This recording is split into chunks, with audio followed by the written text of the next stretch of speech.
Good morning mga kainday! Welcome back na naman sa aking another vlog. Para nga akong uhod kung maglakad dito. Diyos ko tay. So kasi nga mga guys, kung nakikita nyo, ayan, parang sapa ba yung dinadaanan ko. Siyempre, duman nga yung bagyo. Katitigil nga lang ng tag-ulan dito sa amin. Kayo ba? Binagyo ba kayo? Siguro ganun din sa inyo. So yun nga mga guys, nandito na ako sa tabing highway. Ako, panay nga ang pakyat ko. Naku nga naman talaga si Inday. Wala lang, piling-piling lang. Wala namang masama magpiling, di ba? So yun nga mga guys, ako ay nakasakay na ng tricycle. Kasabay ko nga dito si Madam. Sabi ko nga sa kanya, Madam, sama ka sa vlog ko. Sabi naman niya, o sige, okay lang. Kasi nga mga guys, pag ako talaga ay may nakakatabi at ako ay nagbablog, ay tinatanong ko nga kung gusto nila.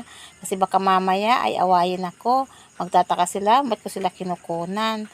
Kaya bawat nga mga madadaanan ko guys, ako nung kumukuha ng vlog, ay talagang tinatanong ko kung gusto nila. Ay yung iba naman ay tuwang-tuwa, yung iba naman ay ayaw. Ayaw natin sila kayang pilitin.